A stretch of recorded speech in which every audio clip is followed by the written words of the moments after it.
what is the need of the people? To win people for your company, regardless if entry level or mid or whatever. I think more and more people, they are looking for purpose or looking for the right vision. They are not working for only money anymore. They want to be at a company where they fully motivated and have a goal that they are standing behind that goal. And they want to go with you and make it real. Who are we competing with in the talent market?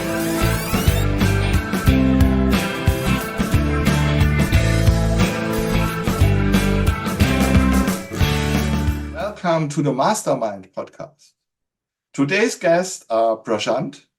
He's a principal consultant with Potential Growth. Srinand, Senior Vice President of Human Resources with Simple Energy. Rishi is Group CHRO on Exicate. And Tanaya, Head of HR with Endo International. Welcome. Let's start to go into the show. Welcome, everybody, to this talk show about talent acquisition and retention in a competitive market. In this show, we want to give best practice for HR and share some tools. So let us get started with the first question. And when we came together yesterday, when we planned this, we have different levels of people, entry people, mid people, and senior people that we are looking at in the company. And all of them have different needs. So my first question to you is, so how do you handle these different needs between middle and senior and entry level? So for entry, you see, it's for most organizations, it's usually bulk hiring. So therefore, what we're looking at is, can they do the job? Do they have the right attitude? So we say hire for attitude and train for skill. So we are looking at people who can do the job, immaterial of their backgrounds. Yes, so if it's, for instance, if it's a pharma company, I can't hire an engineer if it's for a pharma division. But more or less for the entry, it's about bulk. So therefore, the tools that we use is different. In mid and senior, particularly in mid, we look at what does the person come with in terms of the knowledge and in terms of the skills. And in the senior, it's about competencies and understanding the leadership skills and what is the background of the person. For the two, middle and for senior, it is very essential to understand the culture fitment of the organization. One bad fit and the organization is finished because the leader walks the talk, right? And people follow. So I would start by, initiating this discussion. So please feel free to join in. Let me add something to you, Tanaya. I think you said something which is really important. We are not hiring somebody for his hard skills, right? If he can do Excel, Word, or any 3D software, we are hiring somebody because he has the right soft skills and the right attitude. All the other stuff we can train him on. But if he has not the attitude to work in a team, training him on something like this is much harder than any hard skills, right? So let me add here, when we look at entry level, primarily we are trying to solve for scale. And is my hiring process, tools, methods scalable or not? That's the first thing we look at.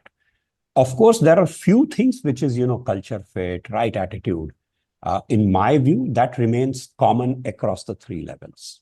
At junior level, we are looking at hiring at speed and scale. Number two, when we look at the mid-level, in my view, it's important to look at few things because at mid-level, either it's a people leadership stream or an expert stream. If it is a people leadership stream, will this person be accepted by the team or not? Does the person have the people leadership capability or not?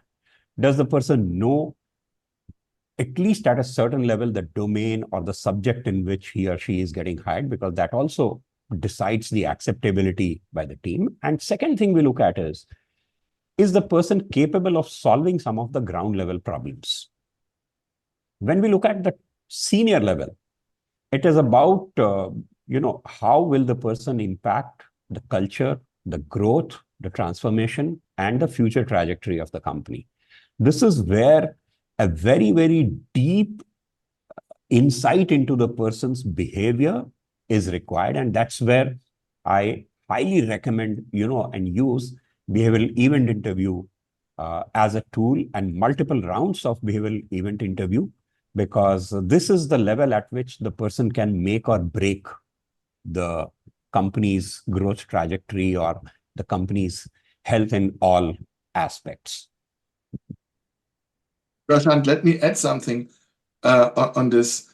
What we have done in the past is we had 3 interviews in parallel on an interview day. We had one talking about how do you work, what will be the conditions. We had one checking, for example, consulting skills, analytical skills, and we had one with a senior person looking at really technical skills.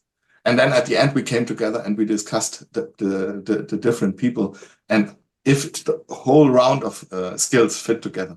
Yeah. Yeah, I just wanted to say that while we are not hiring at scale, even at the entry level of the pyramid, what is very important for us is that the kind of skills or the kind of educational background that people come from, that is very, very critical for us. So, for example, in the industry that we operate in, we require mostly mechanical engineers, because all the advancements on the mechanical engineering side is something that our customers really look forward to. So our choice of hire is predominantly, in most of our businesses, is actually people who come with mechanical engineering background. We don't hire at scale, but what we look for is the learnability of the individual. How quickly can the person ramp up? Because unlike Germany, because I am exposed to one of the campuses in Germany, to my surprise, any person who joins as an intern. So let's say the person completed the internship in a college in Germany on the 31st of August. The person can work as a full-time employee on the 1st of September, because your apprenticeship and the kind of the kind of technical rigor that is present in Germany is in some sense missing in India. So typically when we hire somebody to scale the person to requirements of what the industry or what the company requires, it takes good about 6 months. So we have to get the person on board, train the person for 6 months, forget about the utilization of the person for the first 6 months, and then we can start increasing the productivity curve for the individual. So that is at the entry level of the pyramid. At the mid-management level, we really look at the subject matter experts, because when we sign a contract with a company, let's say like Airbus, they want to ensure that there are people who are trained internally on Airbus processes, so that whenever a work output is being delivered, they are actually trained enough, they are skilled enough to authorize that work as good to be consumed by the end customer. So what we call as the authorized signatories on certain documents. So on the Airbus side, you have an authorized signatory. On our company side, you have an authorized signatory. And the person on our side has to be as good as, if not better, than the technical person on the Airbus side. So we focus a lot on the tech side of skills. And we also focus on, to Prashant's point, the ability to manage the team below, because you have to bring them up on a learning curve. The last segment is, which is on the senior management side. What we really look at is, of course, our interview process is a lot more rigorous. We have at least 4 to 5 rounds, including for some critical positions, we have people interviewed by the board or the board's chairman. And what we really look for is the resilience, the tenacity, and the biggest factor for today's survival is the ability to manage ambiguity. Because at the senior most level, nobody tells you what is to be done. You are not given a playbook. But when you are coming at the entry level of the pyramid, you are told what to do. But at the senior most level, you are expected to know what you are supposed to deliver.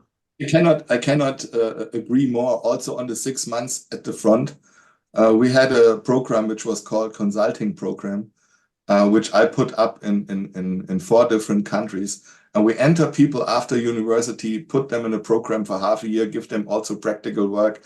And at the end, it was built like we want them, right? So absolutely, I cannot more agree. And also on the senior level, the other end of the pyramid, right? You need to have your own brain, a little bit of experience how to manage and how to deal with ambiguity. Completely agree. Yeah, I think I come from a manufacturing industry, which is the new kid on the block with electric vehicles, right? So we have a blend of high on innovation quotient and high on the manufacturing index that is necessary to push vehicles out of the market. So the kind of talent that we explore is one that needs to have a high quotient of innovation, ability to adapt to situations, and understand the new technologies that play out to be able to successfully deliver products and at a faster pace, because competition is quite steep. As we speak, we have about 400 registered companies in the EV market in India, and about 2 to 3 lakh vehicles come out every single month. So given this context, how do we adapt ourselves in terms of hiring in mass, in terms of volume hiring, what kinds of tools and technologies we adopt, and on the other side, how do we create leaders who can vision and envision the future of the company, and what kinds of skill sets do they bring to the table, and how do they actually realize those goals in a very volatile market, in a very hyper competitive market. So we have adopted a lot of technology tools, right from PyMetric to HackerRank, and these technology platforms have enabled us to be more agile and be more faster, and ensure that we are turning over the talent needs of the organization in these segments, especially the bulk hiring. We also have a program where we hire interns in mass, right? And every team, every project team has at least 30 to 35% who are interns and come and help us complete those projects. This is a clear strategy change, because we felt that the learning agility for a student is much higher, and they are more tuned to the system there, so that they can bring in that agility and the learning quotient here and transform whatever we are innovating on. Of course, guide rails by the experienced folks, but then the industry itself is nascent, right? You're talking about battery management system, you're talking about how that will translate into accelerated environments, how the safety of the rider is taken care of. So all these come together in terms of our ability to churn out, learn well, churn out, and bring in safer systems, and also compete in a hyper competitive market. So technology tools have been a great aid to us in terms of enabling these platforms quickly and exploring the talent landscapes, and I think that is where we have flourished. Just to give you an example, a year back we did about 7 IPs, right, in the whole year. The next year we did about 213 IPs, right? And most of these came from interns who were actually cracking codes, cracking the power systems, cracking the battery management codes, and were able to deliver goods. So I'm bringing the business context here because what this translated, how this translated was surely because the platforms that we use to assess talent scientifically on platforms available, we use Mercer, we use PyMetric, HackerRank, and stuff, where we have clearly defined each skill set that is required and proficiencies of competency that is needed to assess talent, and how they would come and perform in a given environment whilst learning on the go, right? Because that learning is very, very important, vital in an industry which is innovating on a daily basis, and the statutes, the laws of the land also are evolving as we speak. The industry itself is nascent here. So I think this is a blend of what we are doing. I hope this has created some amount of uh, level playing field for us in terms of using these scientific tools and assessments. So, Rolf, the other thing which I wanted to share is, let's also understand, as human resources professionals, also in terms of the roles. So you do have job evaluations which are present apart from the competency tools. So if you look at a Hay evaluation, which uses know-how, problem solving, and accountability, or for that matter, Mercer points, or you talk about Ernst & Young, and of course, every consulting house has their fashion of how they evaluate. But it's also about understanding how senior is the role and actually trying to define that role. And so therefore you see the higher the role, the higher the points, and accordingly. So that's, I think, one of the tools which is used to measure a role in every organization. So yesterday I had a long call with a US company. I know them already for a long time. It's called Visual Workforce. And I will use it in my new company to build the whole competency profiles. And they are using AI, right? You're jumping in, you give CVs or you give job descriptions, and they have a background of millions of jobs. And they are using AI to put the competency profiles together that are needed in these jobs instead of having CVs. If somebody needs to know more about this, I was really impressed when they showed me.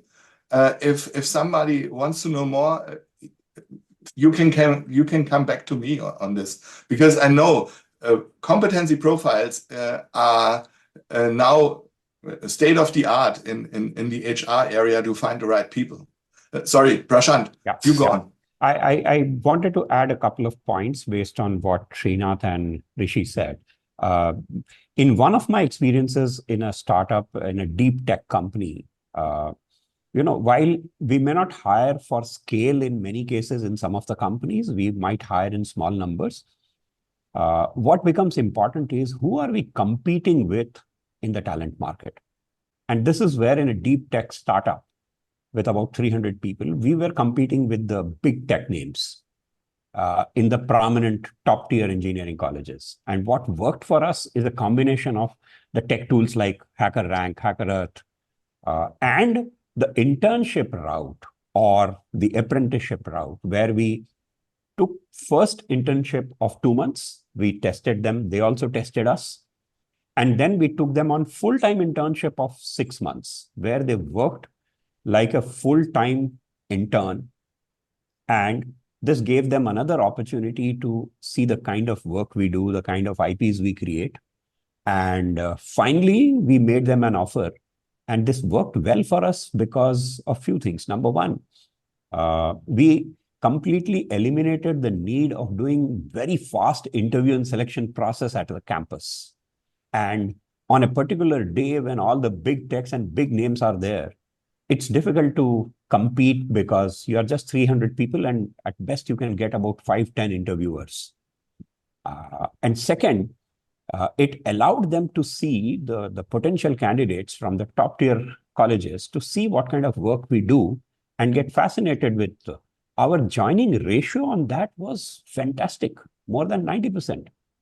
And surprisingly, the best part was normally, in a technology, you have the DevOps as the foundation, then you have platform, and then you have features or apps, and then you have production monitoring testing. The platform is the most complex, and in our normal selection process, maybe 1 or 2 in 30, 40 interviews that we did, we would found someone good for platform and others were reasonably good for features or apps. In this case, out of the 9 people we got, 5 fitted very well for platform. That too at an early stage. In fact, 2 of the interns during the full-time internship were worthy enough to be working on platform. So that's the kind of result we were able to get. Before we move on to the next question, let me add something which I think is really important to win people for your company, regardless if entry level or mid or whatever. I think more and more people, they are looking for a purpose or looking for the right vision. They are not working for only money anymore. They want to be at a company where they fully motivated and have a goal that they are standing behind that goal. And they want to go with you and make it real. I know that's not an easy task to do, especially if you are in a production area. What is the higher goal? We could think about make the world electric or help us to save the planet or whatever, right? But we need something like this that people follow us. It's not just work for them anymore. It's they want a place where they can follow and change the world, right? And that's why you have gig workers today. Yeah.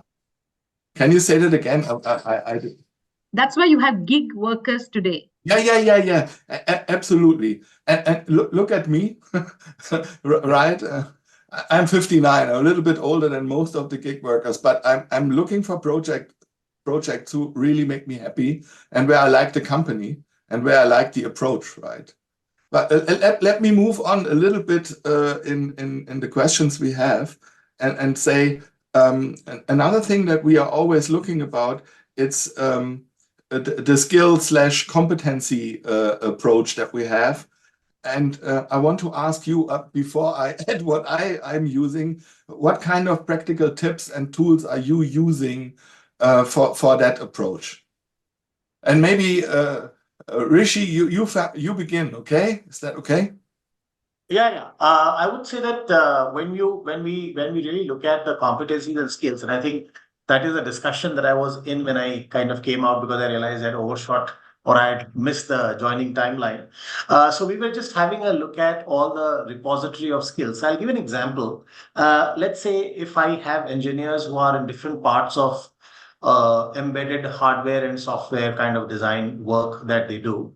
There are certain skill sets which we consider very, very niche and critical for business. So, for example, if I talk about the Android skills, or if I talk about Linux, or if I talk about VLSI.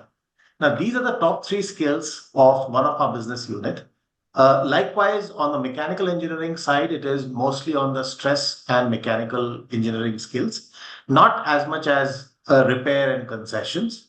So we really look at what are the kinds of skills that we need to ring fence. Because I was discussing this today in the morning that when you lose talent from this pool, which is already a very niche pool of talent, and every possible company is actually going after them. So there are more people who want the same set of skill sets. How do you, first of all, attract them and how do you retain them? So attraction is obviously, as you very rightly said, Rolf, people are looking for a larger purpose. And if required, maybe I'll go to one room where I can show you very briefly the kind of work that this company that I'm sitting in right now does. And that can really give you a very, very high because it really is world class. Obviously, we can't take it to global markets because it is meant for Indian defense ecosystem. So that's one part of it. The other part is if I lose these people, getting the same set of people from the market at 30-40% premium is one, a very, very cost negative approach. And secondly, what nobody can quantify is the disruption that it causes to my business as usual. So retention comes in two ways. One is monetary, and we really look at how do we give them fairly attractive salary revisions based on their performance. At the same time, if there are people who are not really scaling up or who have not been able to match the demand of the role requirement, I don't see a reason why we will hang on to that particular set of people. We would certainly let them go. So retention is very critical, especially when you have a repository of your niche competencies. If your starting point has to be, do you have a repository or do you have a skill inventory which you really want to ring fence from the market? And that will determine what kind of approach you need to have. For example, for those set of people, we will just have very, very customized engagement programs. And I'll give you an example. So let's say I would ask a person who's, let's say, on the Linux side of things, or let's say on the Android side of things, I would try and see if I can get them some kind of an industry exposure outside my company. And I would say, okay, I would reimburse your 3 months of program, a diploma program in, let's say, Indian Institute of Science. So that whatever technology area you're working in, whatever technology area that you're currently working in, you can enhance your competency. So this organization is not only about giving you a market competitive salary all the time. This organization is also invested in your personal growth journey. And I think if you communicate that to people, this organization, at least where I'm sitting right now, has been able to retain talent for a fairly long period of time through these approaches. If I look at our panel, I think, Tanaya, you want to add something. I can see that. It's like, Well, I think it's a generic statement because I worked across different organizations, right? Whether it's been manufacturing or pharma or insurance or consulting. I think that the same genre of things stands okay, immaterial of which organization that you are in. I think let's understand what is the purpose, and I think one size doesn't fit all, right? We have to have options of trying to understand firstly what is the need of the people, and the needs of the people is different at different stages in life, because as you enter the organization, you're looking for money, you're looking for fast track growth, you're looking for recognition, right? As you go into the mid segment, you're looking for, how do I further my career? How do I, because this is the time when people are getting married and, probably settling down, right? So how do I look at earning for my family, right? So how do I put things into the financial aspect of things? And then when you're looking at senior leadership, you're looking at people who are saying, well, what is it that I can give back to society? How can I make a difference to the organization? How is it that, I'm looking for stability? So I think the needs are slightly different, but it is, immaterial of whichever part of the world is, because I've worked across different geographies. I feel that this is what people are wanting, and I think they are all looking at, and so every organization tends to handle it slightly differently. And it will depend on the specific organization that you are in. But I think there is also a touch point. And let's also understand this is the generation of AI, IoT, bots, all of that. So a large decision point for youngsters today is talking to, ChatGPT, talking to AI to formulate. While that is happening, they're also going through depression, and they're going to wanting to talk to people. So the connect with people, which is really us, where we are people representatives, and that's really what we do. And also ensuring that our peers, because we are facilitators, right? We have to have the business to lead that. So I think it's also about touch points, and that's why most organizations are wanting to come back to have that little cup of coffee or to have that little humor, which we can't probably do. So I think it's a whole host of things. So and I think most organizations are saying, okay, so if it's going to be hybrid, how are we going to make the connection with the people? What is it that motivates them? So I think it's far deep rooted, while there is common themes across. Yeah, thank you, Tanaya. And I would say, if you have two companies, and these two companies, they both have everything that people want, but one has a really good higher purpose, and one has a kind of okay higher purpose. People will go to this is the better higher purpose, right? I think it's a package of things that people are looking for, like you said, right? But the higher purpose gets more and more important. And also for us, of course, I'm not 18 or 20 anymore, right? I want to leave the world a little bit better than I found it, right? So what I'm looking for, right? I want to build something which is meaningful, which is giving people a home, which is also changing the world a little bit.